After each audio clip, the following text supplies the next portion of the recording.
चला तर आजच्या रेसिपीमध्ये एकदम बाहेर महाग मिळणारी डिश मी तुम्हाला दाखवते आहे। तर इथे सॉसेज चिकनचे इथे मागवून घेतलेले होते। मला तरी खाण्याची भीती वाटत होती, पण मुलाचा हट्ट चालू होता, तर त्याने मला सांगितलं की हे चिकनचेच आहे। आणि त्यानंतर मग याला गरम पाण्यात टाकून ठेवलं आहे थोडा वेळ।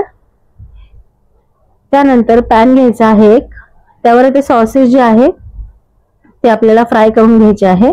त्यात मी इथे लोफ घेतलेला आहे, मसाला लोफ। तुम्ही नॉर्मल पण घेऊ शकता, तुम्हाला दुसरं काही प्लेन वाले घ्यायचे असेल तर ते पण घेऊ शकता। याला कट करून घ्यायचं आहे आणि त्यानंतर बटर टाकायचं आहे। बटर टाकून मी याला थोडं शेकते, कारण नॉर्मली हॉटडॉग बनवायला शेकत नसतात, पण मी थोडंसं शेकून घेतलेलं आहे बटर लावून। आणि ते खाण्यासाठी मग नंतर चांगलं लागलं होतं, असं कच्चं कच्चं वाटत नव्हतं पाव।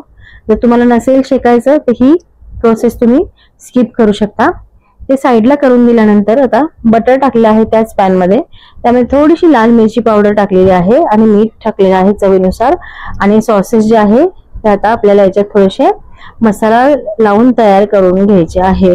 आता हे अख्खं पण ठेवलं, अख्खंच कोणी खात असतं, पण ते अख्खं ठेवून पण मला जरा खायला हे वाटत होतं, म्हणून मी मग आयडिया केली की ते मला असं कच्चं पण वाटल्याचं फिलिंग येत होतं आणि थोडंसं फर्स्ट टाइम ट्राय करत होते, म्हणून ते मला व्यवस्थित नव्हतं वाटत। तरी मी याला कट करून घेतलेलं आहे आणि त्यानंतर त्याला कट करून असं सगळीकडून फ्राय करून घेतलेलं आहे।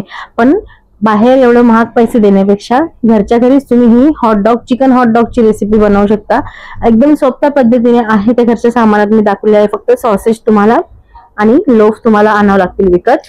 आणि हे सगळं आता सॉसेज मी दोन्हीकडून फ्राय करून घेते आहे व्यवस्थित। त्यानंतर मी त्याला फ्राय झालेला आहे व्यवस्थित, मला क्रिस्पी पाहिजे होती म्हणून मी केले आहे। तुम्हाला एवढे नसेल करायचं तर तुम्ही नाही करू शकता। आणि आता याला आपण असेंबल करून घेऊया, बनवायला चालू करूया हॉटडॉग। आणि लोफ जो भाजून ठेवला होता तो आता घेतलेला आहे।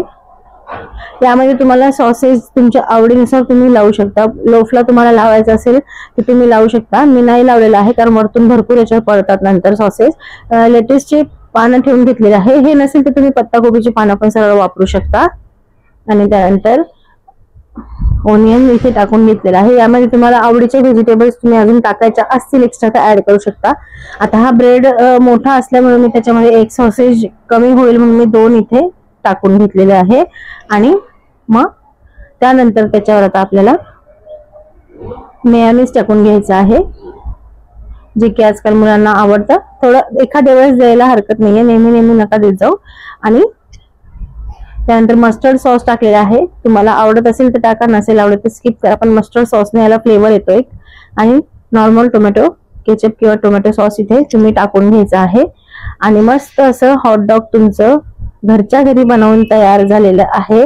आणि व्हेज हॉटडॉग बघायचं असेल तर ते कमेंट करून सांगा, मी ती पण रेसिपी तुम्हाला दाखवण्याचा प्रयत्न करेल। आणि ही रेसिपी आतापर्यंत आवडली असेल तर व्हिडिओला लाईक करा, आवडल्यास शेअर करा जास्तीत जास्त। आणि चॅनलला मनीज रेसिपीला सबस्क्राईब केलं नसेल तर अजूनपर्यंत सबस्क्राईब करून ठेवा।